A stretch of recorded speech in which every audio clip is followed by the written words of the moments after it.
Hi, I'm Joe Graydon. I'm Terry Graydon. Welcome to this podcast of the People's Pharmacy, where we bring you the stories behind the health headlines. This podcast is brought to you by Redix Industries, makers of Utterly Smooth Body Cream. 800-345-7339, on the web at uttercream.com.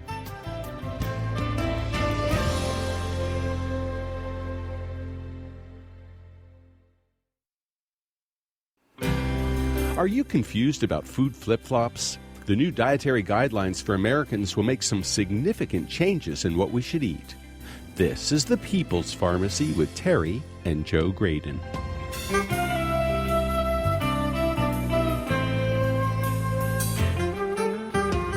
The United States Departments of Agriculture and Health and Human Services will soon issue their joint recommendations on American diets. For decades, we've been told to avoid cholesterol. Is it safe now to eat eggs? We'll explore the likely new guidelines with two leading nutrition experts who have very different perspectives on healthy eating. One is a vegetarian, while the other advocates a low-carb, high-fat diet that includes many animal products. Coming up on the People's Pharmacy, we try to make sense of current nutrition research to better understand the new guidelines. First, this news. In the People's Pharmacy Health Headlines, children who watch television for more than an hour a day are at greater risk of being overweight. Researchers interviewed parents of more than 11,000 kindergartners to investigate the relationship between behavior and obesity. The study showed that the average 5-year-old watched more than 3 hours of TV daily. Those who watched for more than an hour a day were 52% more likely to be heavy than those who spent less than an hour watching. Perhaps some of that TV time should be swapped out for story time. Research from Cincinnati Children's Hospital used functional MRI imaging of young children's brains. The 19 youngsters ranged in age from 3 to 5, and their brains were scanned while they were listening to stories on headphones. Parents were also questioned about books and toys at home and whether they read to their kids. Children who frequently had stories read to them at home had activation in the parts of their brains used to determine meaning in language. They also had activation in the areas of the brain used for vision. Presumably, these youngsters were imagining the scene of what they were hearing. The recommendation is that parents read to their children as often as they can from a young age. Cancer patients undergoing chemotherapy have long complained of cognitive problems that can make it hard to focus on tasks or remember things. They've dubbed it chemo brain, but clinicians have wondered if such a reaction is real. Now, investigators in British Columbia have confirmed that people complaining of chemo brain have neurological changes that make it hard to concentrate. The investigators used electroencephalograms to assess global brain activity in breast cancer patients undergoing chemotherapy. The women were given tasks while their brain function was being monitored. The researchers described the output of the EEG as showing brains that were not engaged. This and other research suggests that chemo brain is real. It may take time for people to recover full cognitive function. New diabetes drugs have become extremely popular in recent years. One, Januvia, earned more than $4 billion last year, but questions have been raised about whether drugs like Januvia, Onglyza, and Nesina might increase the risk for heart attacks and strokes. A new study of over 14,000 people with type 2 diabetes found that Januvia was no more likely to be associated with death from heart attacks or strokes than placebo. It was also no less likely to cause such problems or hospitalization for angina or heart failure. In other words, Januvia does not appear to protect people with diabetes from cardiovascular complications. In previous studies, Onglyza and Nesina were equally unlikely to protect against heart attacks and strokes. Since these are two of the primary causes of death for people with diabetes, it's disappointing that the new diabetes drugs did not make much, if any, difference in these critical outcomes. Hospital-acquired C. diff infections cause dangerous diarrhea that can be life-threatening. A new study of almost 400 hospitals shows that nearly half of them have not taken all recommended precautions to prevent such infections. To keep this infection from spreading between patients, hospitals must actively monitor for the bacteria Clostridium difficile. Patients who are infected need to be cared for in separate rooms.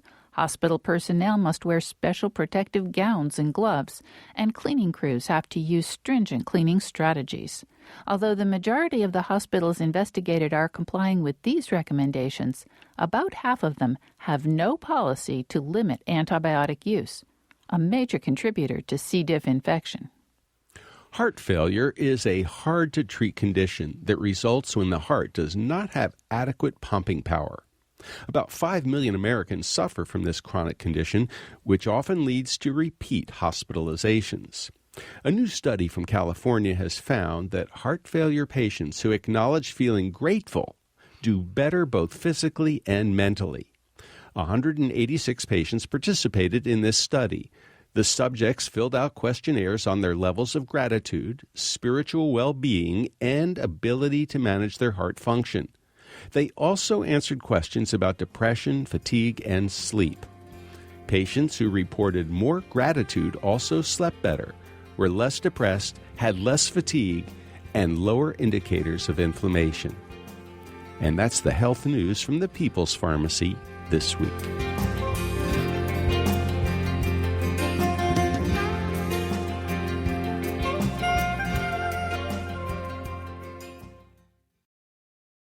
Welcome to the People's Pharmacy. I'm Terry Graydon. And I'm Joe Graydon.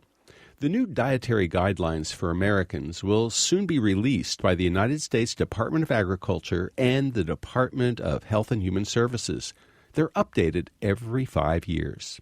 This year, the Advisory Committee is recommending some pretty big changes. How will they affect what you eat? We've asked two distinguished nutrition experts with very different perspectives to talk with us about the proposed new guidelines. To begin with, we turn to Dr. Eric Westman. He's Associate Professor of Medicine at Duke University Medical Center and Director of the Lifestyle Medicine Clinic there. His books include Keto Clarity and The New Atkins for a New You. Welcome to the People's Pharmacy, Dr. Westman. Thank you. Dr. Westman, you have been following dietary guidelines for many years, and this is something that comes out about every 5 years, and it's been happening now since 1980. And we have just been told that a nutrition advisory panel, the Dietary Guidelines Advisory Committee, will soon issue new recommendations for 2015. Tell us a little bit about what you suspect they will be telling us, what the recommendations will be, and how they've changed. Well, we have a good idea of what the guidelines will be. There's an advisory committee report that has been out, and I've been able to take a look at it, and several other commentaries have been made on it. There's substantial changes that are going to happen, and one of the major changes in the procedures is that they're going to look at the evidence in a standardized way, in a way that we've been looking at evidence in medicine for about 15 years now. So they're finally updating the evidence review, and so the quality of the evidence should be of a higher quality in order to make these guidelines. So I think the first step is that they've instituted a new procedure that is going to be a better one than in the past. So we should have evidence-based nutritional advice. Well, I assume so. We hope so. I think the American people expect that there will be some evidence behind a guideline that comes out, right? Well, I'm not sure that the American people realize there wasn't much evidence behind previous dietary guidelines, was there? Well, that's true. And there are a few books that have come out recently. One by Nina Teicholz, the Big Fat Surprise, that came out last year. If people are unaware of that, I would recommend that book. It turned out the original guidelines were created in a political subcommittee rather than in a research evidence-based world. And the evidence that was allowed to be admitted and to be used, we don't really look at as firm evidence today. So weak evidence by today's standards, and even then the process was not scientific and research and medical based. It was a political based project. Well, one of the biggest changes, and I think the big shock to the American public with these new guidelines that are expected any day now, would be the cholesterol change, because for decades we were told cholesterol is the enemy and you have to reduce it in your food intake. It meant eliminating eggs as a classic example, but also meat and dairy. And now the new guidelines are saying, don't worry about cholesterol. Dietary cholesterol was never an important issue after all. Well, it seems like it's a big shift. Although the evidence against cholesterol in the food has really been weak since the beginning.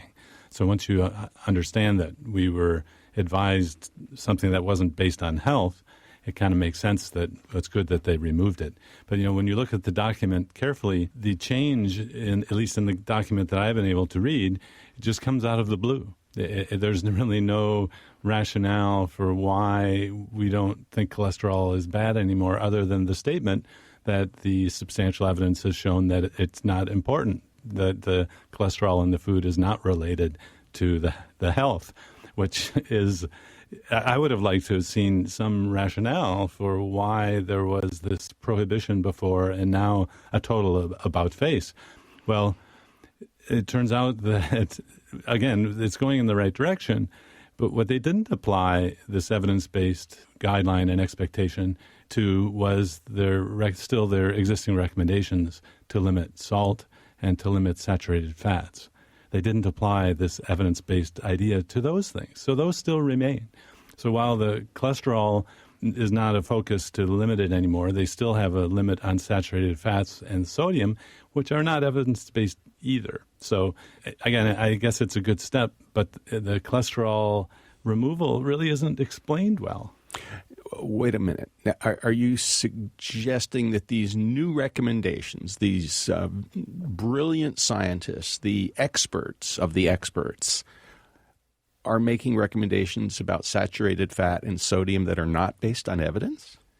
It's our belief, and it's the science and the story that's been unfolded over the last few years, that these guidelines were not based on science at all. And most of it was based on marketing and lobbying and promoting the foods that America makes. So the introduction of a framework of evidence into the guideline is really good. It's just they haven't applied it across all of the recommendations that they've been making. So maybe they ran out of time, and if they had had more time, they would take away it's almost as if they're dismantling the recommendations that they've made through the years, one by one, and they started with taking away the limitation on cholesterol in the food. So yes, more eggs, more cheese, more dairy would be a fine, healthy thing to do, which is what we've said all along. Well, let's talk about sugar, because that turns out to be a pretty big deal in the new guidelines. They are actually reducing the amount of sugar Americans should consume by rather a substantial amount. Is there evidence to support that? Well, there is, to the extent that sugar is a contributor to obesity, and because it has calories. And so everyone's changing from blaming fat to blaming sugar. And I don't know that that's going to be the end result, that's necessarily the bad thing. It certainly is a suspect now. And compared to 10 years ago, nobody suspected sugar. In the books that I've been reading about the history of the dietary guidelines, in fact, the sugar industry and other industries made concerted efforts to make it so it was hard to study the connection between sugar and health. So that's starting now, and that's excellent. But we need the same evidence to say fat is bad, to say sugar is bad, to make a population-based recommendation, in my opinion. Now, butter is still kind of on the verboten list because it has saturated fat. But you've seen some recent data from Sweden. What does that show? Well, so butter would be still prohibited based on the dietary guidelines for Americans because it has saturated fats. That's right. And yet it's been thought of for many, many years in the low carbohydrate world of research and clinical world that it would be okay to eat. And yet it was implicated as a bad thing to do for health. Margarine came along, which now it's all kind of shifted back to butter is better and margarine's out because margarine is man-made. Well, at a recent conference, there's actually been low-carb crazes or low-carb diet increase in consumption, if you will, in Sweden and also in South Africa.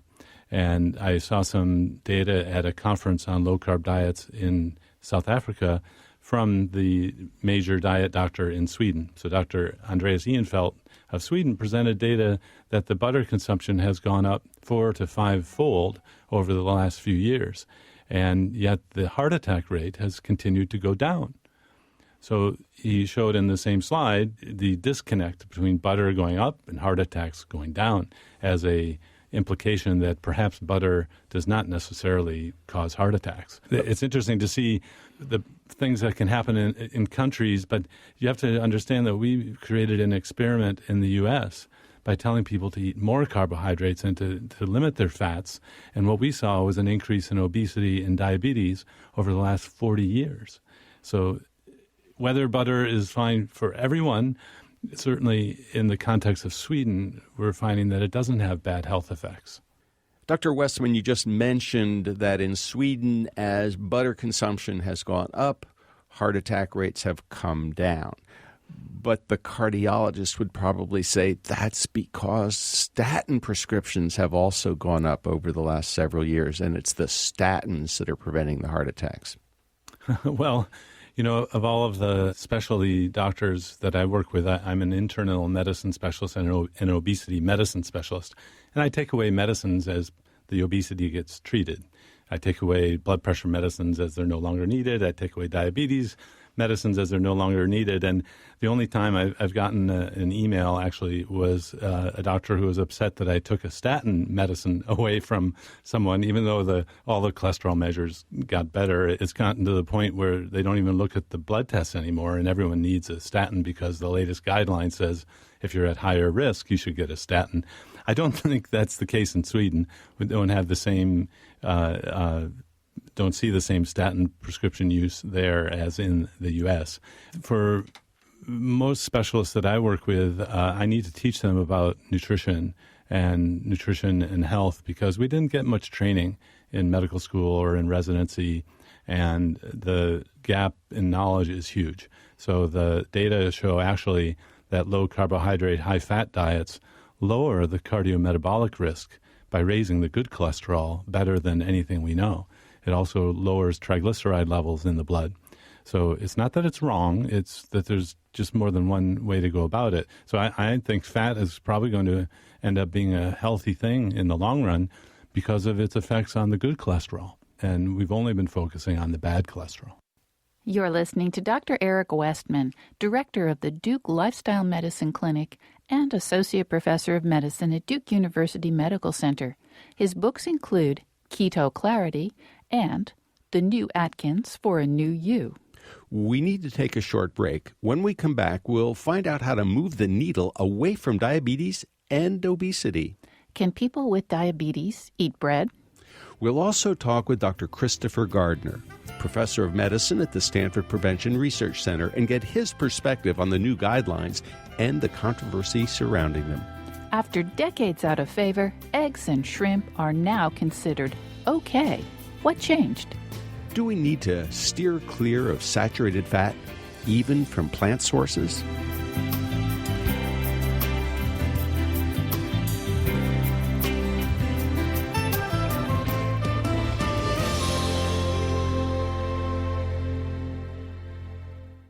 You're listening to The People's Pharmacy with Joe and Terry Graydon. If you value the health information you get when you listen to The People's Pharmacy, consider subscribing to our email newsletter. You'll get the latest health news and information on upcoming podcasts delivered to your inbox twice a week. Look for the link at peoplespharmacy.com.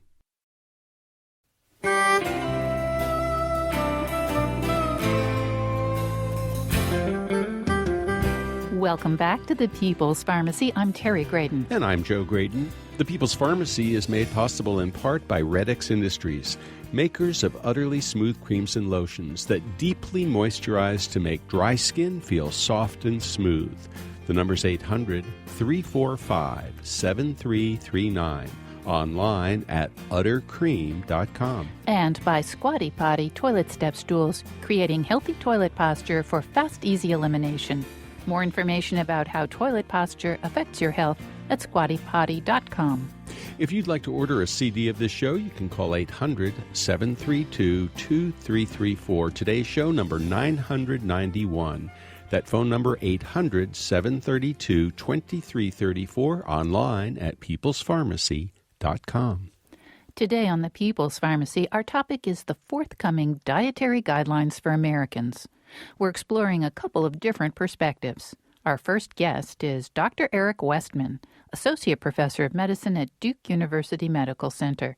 He's author of The New Atkins for a New You and director of the Duke Lifestyle Medicine Clinic.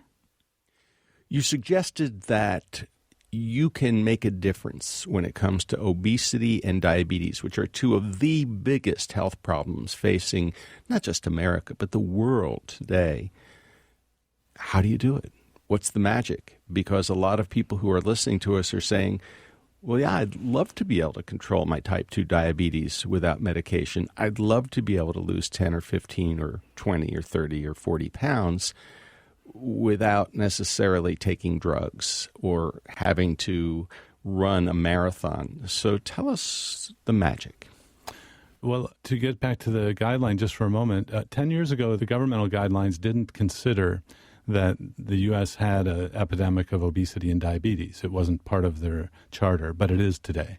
So the guideline is accepting that their guideline is coming out within the context of a sick population.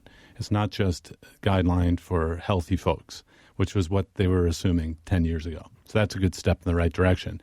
The first thing that has to change is the amount of carbohydrate being recommended for a diabetic or an obese patient. And that hasn't changed much. So this guideline, I don't suspect will have an improvement in diabetes. It's a good step that they're changing the restriction on fat because a lot of people don't eat fat and they're eating carbohydrate instead. These guidelines are important because any federal program has to go by these guidelines. So I'm afraid if your loved one or if you're in an institution or the schools that have to follow these kind of guidelines and you have diabetes, they're going to be recommending that you have much more carbohydrate, sugars, and starches than the body can handle. And thus, you'll probably have to use medications. And that's why we see today, typically, the medical model of treating diabetes is giving medications and feeding people high levels of carbohydrates. So the secret for diabetes management is reducing the food that raises the blood sugar. Remember, diabetes is a disease of too high of a blood sugar. So the diet component to diabetes can be reduced substantially by changing the sugars. And I think as a public health measure, and this guideline does have it in a small way, to reduce sugar-sweetened beverages, things that have sugar in them, juices, things like that, need to be really carefully considered and limited if you have diabetes or obesity. Well, Dr. Westman, I'd like to ask you what you recommend for your patients who have type 2 diabetes. That's what we're talking about, even though it might be somewhat different from the guidelines that we're looking at. Right. So in my clinic, people come to me and I'm their physician. So I look over their medical history and get to know all of the different nuances, get to know the medications that they're on. But the bottom line is that most patients coming to me are eating way too many carbohydrates, the sugars and starches, and the dietary contribution to the blood sugar can be almost causing the diabetes. Let me give you an example. A patient came to me on 180 units of insulin a day. This is a lot of insulin you inject in your body. We normally need about 20 units if we don't have diabetes. And he was eating bread, a lot of bread. And I instructed him to stop eating the bread, stop eating lots of sugars and starches. And if the blood sugar went down, don't take your insulin. So, you have to work with a doctor who understands the relationship between food and the diabetes. Because on that one day, he was no longer needing insulin after just changing the diet. One day? One day. So in essence, the medicine was treating the food. So diabetes was caused by the food, and medicine was treating the food. No, diabetes. Oh, wait, food. Oh, in this case, it was the same thing.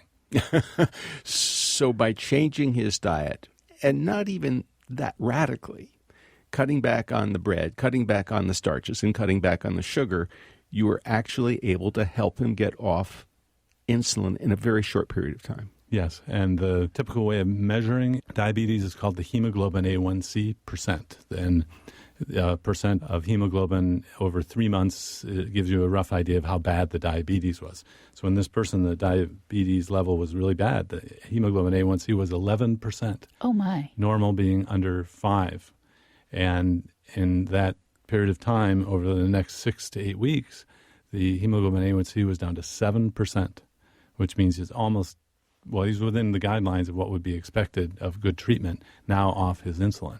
And so I expect over the next few months, he's actually going to be normal because his blood sugars are normal now, off the insulin, and he will no longer have diabetes. So, Dr. Westman, summing up, where do you stand when it comes to the new dietary guidelines from the federal government, and what should our listeners make of all this? Well, the relaxation of reducing cholesterol in the food is a good one. It's a move in the right direction. But I have concerns that learning about the history of the guidelines, and there was a time when there was no dietary guideline for Americans. I wonder if we really should have a dietary guideline at all, and go back to the consensus view of what real food is, and the simple things like, would your grandmother recognize this as a food? And you get away from things like ketchup being a vegetable and things like that. So not that guidelines are going to go away, but they are very influential in terms of federally funded programs. So I think the consumer of this information, people who want to make a change in America, have to know about the guideline and have to start worrying about it and get in there and to change it. I think the guideline itself for individuals probably doesn't have much effect, but for the policies and the programs that we have, it's quite influential. Dr. Westman, we talked about the origin of the guidelines having a political angle. And consequently, we have to ask you, as we ask all of our guests, do you have any conflicts of interest we should know about? Well, I've been working in the low-carbohydrate research field for about 15 years now, and we were one of the first research groups to take a serious look at the low-carbohydrate, high-fat diet after about a 20-year taboo. So based on that, I have started 2 new companies to use this approach, and they're startup companies, and one of them is an online clinic called lowcarbadapt.com, and the other one is a face-to-face clinic called Heal Diabetes and Medical Weight Loss Clinics. Dr. Eric Westman, thank you so much for talking with us on the People's Pharmacy today. My pleasure. You've been listening to Dr. Eric Westman, Director of the Duke Lifestyle Medicine Clinic and Associate Professor of Medicine at Duke University Medical Center. He's author of The New Atkins for a New You and Keto Clarity, your definitive guide to the benefits of a low-carb, high-fat diet. For a different perspective, we turn now to Dr. Christopher Gardner. He's professor of medicine at the Stanford Prevention Research Center in Palo Alto, California. Welcome to the People's Pharmacy, Dr. Christopher Gardner. Happy to be here. It's wonderful to have you back, Christopher. I'm so confused. I mean, we now have the Dietary Guidelines Advisory Committee recommendations that will have hopefully an impact on what Americans eat for the next several years. But there are a lot of changes. They've said basically, don't worry about the cholesterol. You can eat eggs again. You can have shrimp. And shrimp. And there's lots of foods that we used to tell you were bad, and now they're okay, maybe even good. But cut out the sugar. So help us understand what's going on with the recommendations. So this happens every time we redo the dietary guidelines for Americans. Every 5 years by mandate, they have to be revised. And they spend about 2 years preparing for the re-release, the re-update. And they get a panel of, let's say, 15 scientists on board to look at any new science that has come up in the last 5 years since they released the last one. And they want to be up to date and current and see if anything has changed. And to be honest, a lot of the science doesn't change all that much. So a lot of these issues have been there again and again. And when they're all done, they hand over their advice to the USDA and the Department of Health and Human Services. And they're the ones who release the guidelines, and it's up to them to consider to what extent they're going to incorporate the Guidelines Advisory Committee's recommendations, and they don't always accept them. And in fact, there's a firestorm going on right now, and there's a huge amount of back and forth on this as to providing comments. Comments are open, public comments are open until May 8th, as to whether the USDA should take the recommendations. Well, what is causing the firestorm? What's all the controversy about? Well, and some are odd. Some are being applauded and some not. So I guess the least controversial one seems to be the added sugars. So there's just been this growing evidence about added sugars, and that's the new fat, literally. So added sugars, too much in the diet, too many calories, making people fat. Maybe it's not the fat. It's probably the added sugars and the refined carbs. So that doesn't seem to have created any kind of backlash. Everybody seems to be on board with being more aggressive, to the extent that there's even some very specific language about soda taxes. That's probably more controversial than saying less added sugar. But it's really a very thoughtful document. I haven't read all 571 pages. I've read the executive summary. So they're trying to summarize all their evidence. So added sugar is one of them, and that's really not new. And sodium, watch out for sodium, that's really not new. Saturated fat, that's going to be a controversial one because of some meta-analyses that have come up recently. So let's dig a little deeper into that in a minute, but it's certainly not new. They've said that forever. The cholesterol thing that you brought up, yeah, that's kind of interesting. So why don't we go there? Because that might seem like one of these, oh my gosh, that is such an about face. How could that have ever happened? Is there a whole bunch of new evidence? So is that all right if we go there for now? Let's do. So for the cholesterol and saturated fat thing, there's a metabolism to this that people have known about for a long time. There are cholesterol-laden plaques in your arteries that impede the flow of blood. We think that's a big deal for coronary artery disease.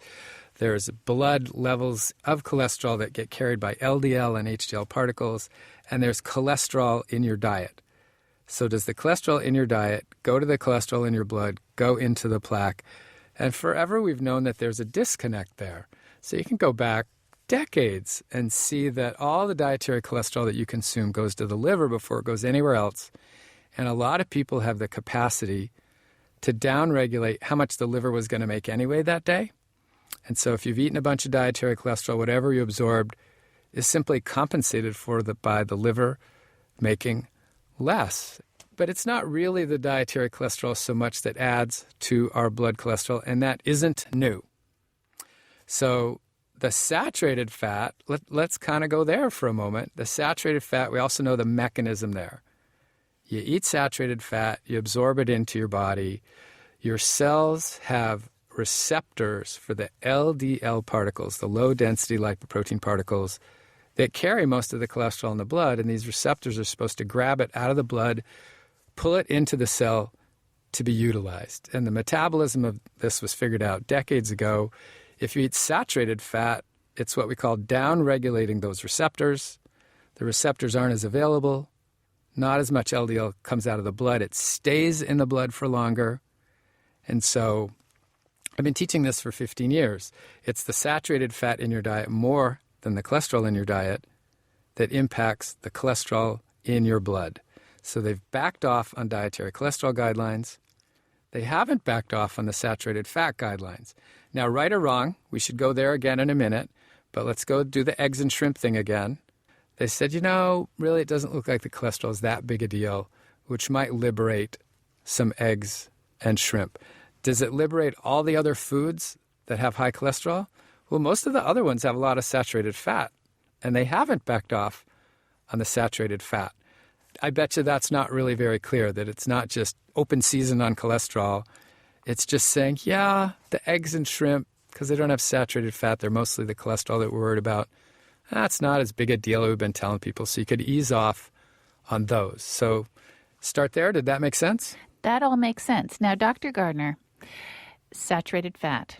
We know that plants have no cholesterol. Cholesterol is strictly from animal sources. So what about the saturated fat from plant sources like coconut oil or palm oil or even cocoa butter?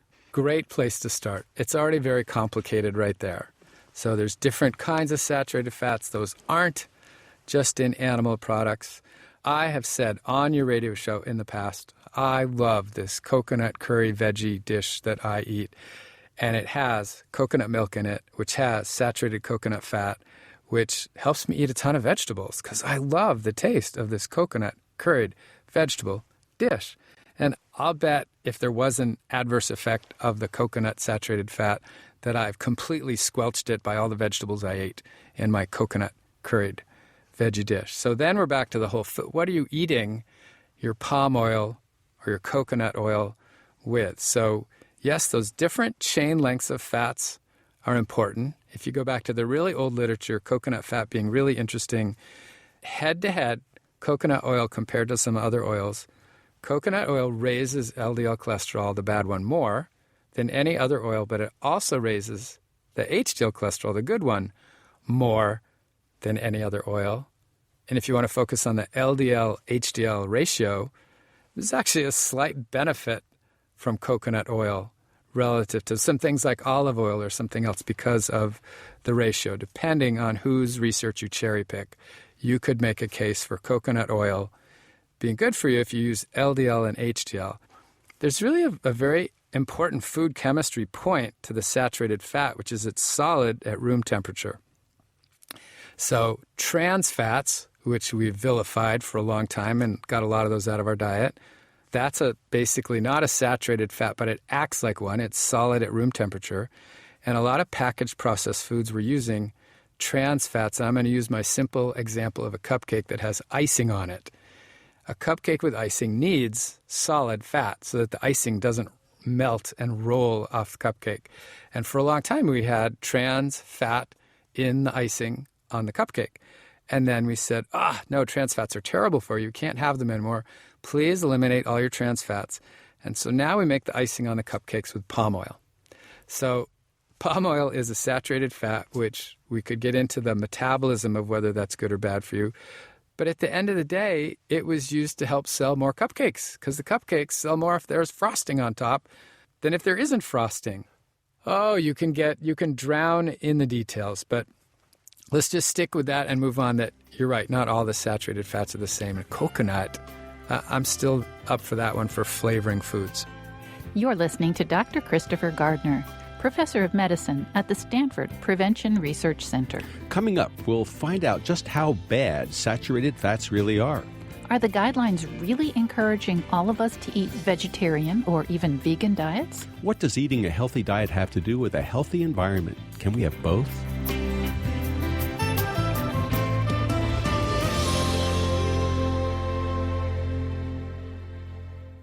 You're listening to The People's Pharmacy with Joe and Terry Graydon.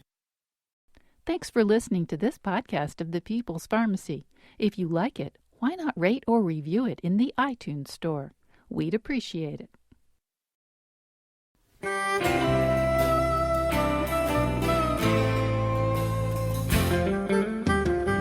Welcome back to The People's Pharmacy. I'm Joe Graydon. And I'm Terry Graydon. The People's Pharmacy is brought to you in part by Squatty Potty Toilet Step Stools, creating healthy toilet posture for fast, easy elimination. More information about how toilet posture affects your health at squattypotty.com. And by Red X Industries, makers of utterly smooth foot cream with shea butter, helping dry, cracked feet feel soft and smooth. The number's 800-345-7339, online at uttercream.com. If you'd like to order a CD of today's show or any other People's Pharmacy broadcast, you can call 800-732-2334. Today's show is number 991. That number again, 800-732-2334. Or you can place your order online at peoplespharmacy.com. Today, we're trying to make sense of the new dietary guidelines for Americans that will soon be released by the United States Department of Agriculture and the Department of Health and Human Services. We're talking with Dr. Christopher Gardner, professor of medicine at the Stanford Prevention Research Center. Dr. Gardner, isn't there some recent research, meta-analyses, something like that, showing that saturated fat isn't all that bad?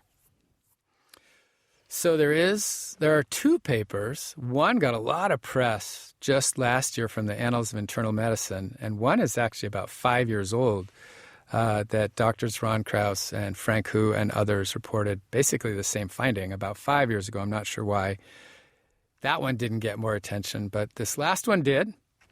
They pooled available studies. They looked at the folks who ate the most saturated fat and the least saturated fat, and they looked to see who lived or died, and there didn't seem to be a big difference. And so they said there isn't compelling evidence that saturated fat is bad for you. In the long run, it may mess with your blood cholesterol, but if it doesn't change how you live or die, who cares? That might be an oversimplification, but that's kind of where this is coming from. The problem is the kind of the studies that the meta-analysis was pooling and the way they framed the question. So the downside of the first part is we don't really have great studies to answer that question. Most of our studies in that area are what we call observational cohort studies. They didn't intervene in anybody's life. They didn't change. They didn't get people to lower their saturated fat to see who lived or died. We do that to see if we can change your blood cholesterol, not to wait 40 years to see who lived or died. So for the longer studies of who ends up in a hospital or there's morbidity or mortality involved, we rely on the Nurses' Health Study, the Health Professionals Study. So there's some international studies. There's a study in Iowa where they've tracked people for 20 years and they know what they were eating a long time ago and they know how healthy or sick they are today. So in those people, they break them apart into the ones who ate the most and least of things. And the big meta-analysis that came out last year in the Annals of Internal Medicine asked the question this way: for the people who eat the most versus the least, is there a difference in these different mortality or morbidity outcomes? And there wasn't. The response from the academic community was, okay, but you didn't go far enough. For the people who are eating the least saturated fat, what are they eating instead? What did they replace it with? And it wasn't designed to answer this question, but the typical response from those who are not really thrilled about the way that was framed is that those people were eating a lot of white refined flour and added sugar. And so one of my favorite quotes came from David Katz, who said something to the effect of, it's really not so much that low saturated fat is good for you, it's just that Americans are incredibly clever in gaming the system and they have multiple ways of eating horribly. They can eat horribly on a high saturated fat diet, or they can eat horribly on a low saturated fat diet full of white flour and added sugar. They're just amazingly good at not eating well. And so that doesn't show that saturated fat is safe. It doesn't show that saturated fat is good for you. It could be this alternate explanation. Now, it also doesn't say that saturated fat is bad. So if you get the two camps together, we don't really have the definitive evidence to show that saturated fat is bad, other than, yes, it definitely raises your bad cholesterol in your blood. And we're going to be arguing this forever because we don't actually have the adequate kind of evidence to definitively land one place or the other. Dr. Gardner, you said there was another source of controversy in these recommendations from the Dietary Guidelines Advisory Committee, and I'm wondering if it was their suggestion that a lot of us should become vegetarians or even vegans, following your example.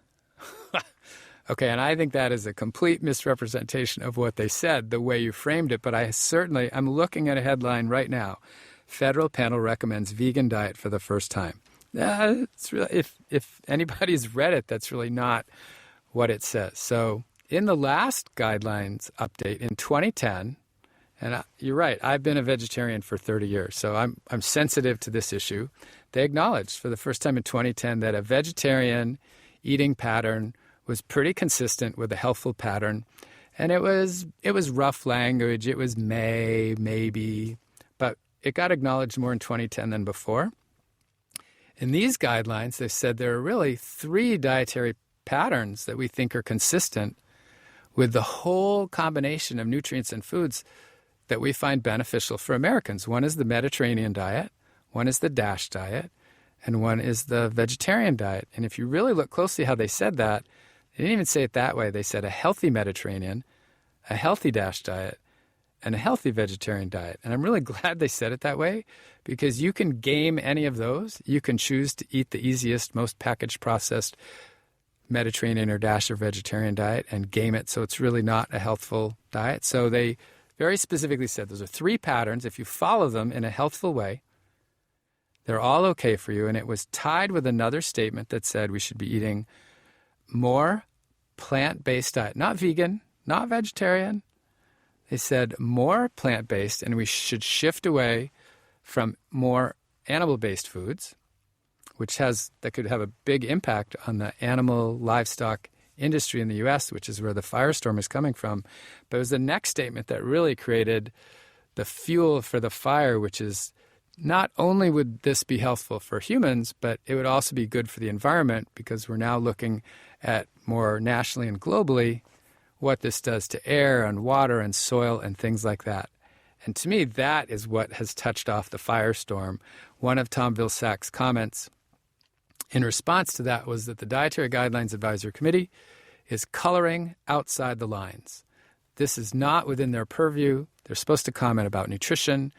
They should not be commenting about the environment. That's not what the law states. So please stick to nutrition and leave the environment out. And the livestock animal industry is definitely taking up that charge, saying, yes, this is just beyond the scope of your charge. Now, you would think that Agriculture Secretary Vilsack would be interested in the environment.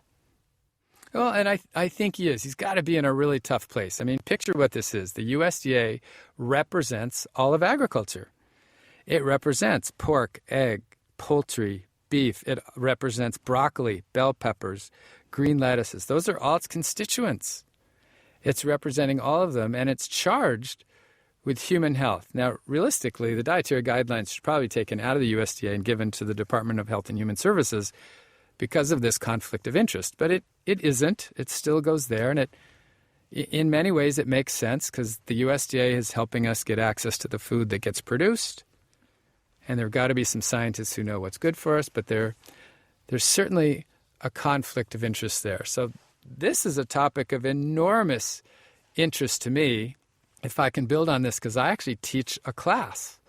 And in a class that I have for undergraduates called Food and Society, I compare this to some of my research studies where I look at what is and isn't healthful. And I'm always after behavior change. At the end of the day, I want to see behavior change that leads to long-lasting, more healthful dietary behaviors. And for this one class I've been teaching with Tom Robinson for 5 years now, we actually never talk about health. This started as an experiment 5 years ago.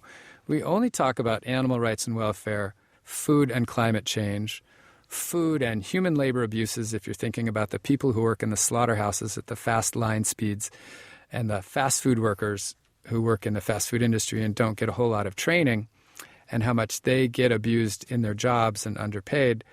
When we teach this class and never talk about health, only talk about societal values and the environment being a big one, our students become very engaged, and quite a few of them change their diet in meaningful ways, which has been an intoxicating revelation for me. Here I am getting NIH-funded studies going and reported and published in medical journals, hoping that I will contribute to changing behavior in a meaningful way. And yet I've got a class where we skip health altogether and go for the environment, and at least my young adults find that more engaging and more of a reason to have less fast food, cook more for themselves, go to the farmer's market more often, ask where their food comes from, and just be more engaged and connected with their food in general. Pick the pasture-raised, pick the grass-fed, pick the appropriately caught fish in the sea. So I think the environment is absolutely relevant to this conversation. I have another twist that I would like to add to this in just a minute, but I want to pause so I don't ramble on and on you. Well, let's hear that twist. And if you could put into perspective what our listeners should be eating for good health, not just for them, but for society and the planet. So here's the twist. So the first one is there have been a lot of a lot of the firestorm has been framed as something called mission creep. So if the Dietary Guidelines Advisory Committee wants to talk about environment when it's supposed to be dietary guidelines, that's beyond their purview. But look back at the last several sets of dietary guidelines that got released. They always had physical activity guidelines included. Now, that's not really part of diet per se. It's not directly part of it. But given the obesity epidemic that we've got in the U.S., long ago they thought, oh my gosh, this is part of this issue is calories in, calories out. So even though these are the dietary guidelines, we should certainly speak to physical activity and be promoting more physical activity. Well, I got to say that worked really well for the food industry. Many in the food industry have used that quite often to say, oh, it's really not the food that we're making or producing that's making people overweight. It's that they're inactive. They're not active enough. So don't shout at us for the food that we're making. That's really not the problem. It's the physical activity thing. So how come nobody was screaming mission creep at that point, that the dietary guidelines also included physical activity? I'm just going to naively say that it's because it worked in their favor to have those included, which provided some distraction for saying food is more of a problem than it seems to be. Now we've got a link to the environment, which is, I think, directly related to food. We're growing this food. It's having an impact on air, water, soil, all kinds of things. It's certainly directly related. If we want to be here in another 50 years, if we want our kids to be able to eat and our grandkids, so I think it's absolutely directly related. And so my twist to that story was, if they think this is mission creep, well, they should have complained a long time ago when physical activity got included, because that seems to me the same kind of mission creep, but I see them both as related. Diet and physical activity are related. Diet and the environment are related. So if you want to get your listeners to take any of this and use it in a practical perspective, to be honest, it's a long-term process of getting more engaged in your food and finding out where it comes from. What is the impact? What is a low water diet? What's a diet that produces less methane? Let me give you an interesting twist here that we did in our class. So, for example, now this is going to sound kind of funny maybe coming from a vegetarian, but let me give you this plug. Over the last 30 or 40 years, beef intake has gone down quite a bit. Poultry intake has just shot through the roof and completely made up for the decrease in beef. Well, if you were really growing cattle in a grass-fed kind of way, they were out on the range consuming grass that humans can't eat anyway in places where maybe it's too inhabitable to grow food. They're actually converting the grasslands into food that people can eat. The poultry that we feed, on the other hand, the way we've been doing that is putting them in these massive closed facilities that hold 30,000 chickens, and we've genetically mutated them. We give them antibiotics, not so much to protect them, but to make them grow faster. They live in horrific conditions, and Americans eat a lot of poultry, partly driven by this red meat scare. So it's another one of these things. It's almost like the trans fat and the palm oil. We've shifted from red meat to more poultry. I'm not sure people are really aware of what that has done to the issue of something like antibiotics, where most of the antibiotics we use in the U.S. goes to livestock, not really to protect them. We've found out along the way that it helps them grow faster. So they grow faster, you can slaughter them faster, you can make more money. So follow the money and do that. So if we can get more engaged in understanding these things, something that I'm working on now with the Culinary Institute of America is great tasting food where, in fact, you don't go vegetarian or vegan. I think those get abused all the time. It's really more of a less meat, better meat issue. So what if you can't grow all the beef in the country that people want to eat and have it be on grassland. You'd have to have much less, but everybody could have some. What if everybody had less meat, better quality? Yep, it's going to cost more to be grass-fed and grass-finished. If you inquire about that and you pay more but you eat less, then it wouldn't really bump up your budget that bad, because you'd have this sort of plant-based centric thing that had strips of beef, strips of chicken, not chickens housed in one of those facilities, but pasture-raised eggs, you couldn't grow as much. But you don't have to be vegan. You don't have to be vegetarian.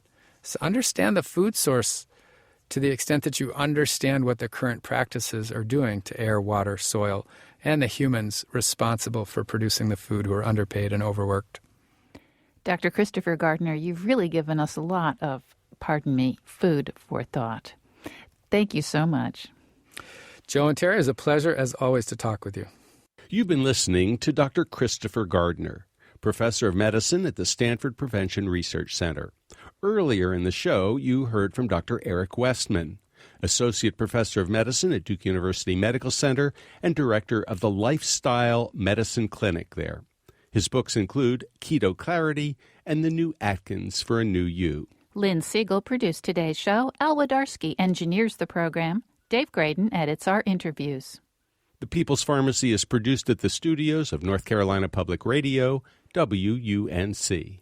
The People's Pharmacy theme music is by B.J. Liederman. The People's Pharmacy is made possible by Red X Industries, makers of Utterly Smooth Extra Care 20 Cream, with 20% urea for extra skin protection. The number's 800-345-7339. Online at uttercream.com. If you would like to order a CD of today's show or any other People's Pharmacy broadcast, you can call 800-732-2334.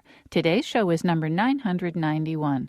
That number again, 800-732-2334. You can also place the order on our website, peoplespharmacy.com. When you visit our site, you can check out prescription drugs, herbal medicines, and home remedies, as well as food remedies. You can share your own experience and thoughts on today's show. You'll also find recipes and remedies from the People's Pharmacy. It's a book that has recipes from both of today's guests.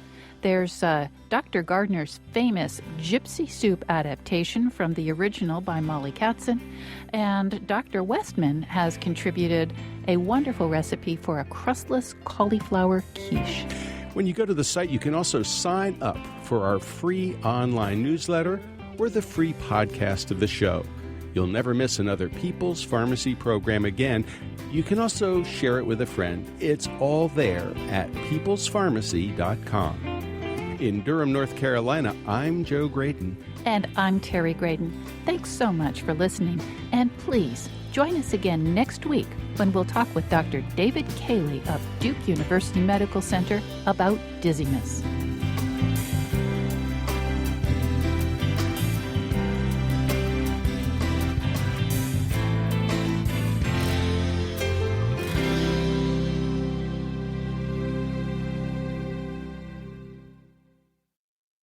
We hope you enjoyed this podcast. If so, please consider taking a minute to write a review on iTunes. And thanks for listening to the People's Pharmacy. This country was built on a distinctly American work ethic. But today, work is in trouble. We've outsourced most of our manufacturing to other countries. And with that, we sent away good jobs and diminished our capability to make things. American Giant is a clothing company that's pushing back against this tide. They make a variety of high-quality clothing and activewear, like sweatshirts, jeans, dresses, jackets, and so much more. All made right here in the USA, from growing the cotton and adding the final touches. So when you buy American Giant, you create jobs for seamsters, cutters, and factory workers in towns and cities across the United States. And it's about more than an income. Jobs bring pride, purpose. They stitch people together. If all that sounds good to you, visit American-Giant.com and get 20% off your first order when you use code STAPLE20 at checkout. That's 20% off your first order at American-Giant.com with promo code STAPLE20.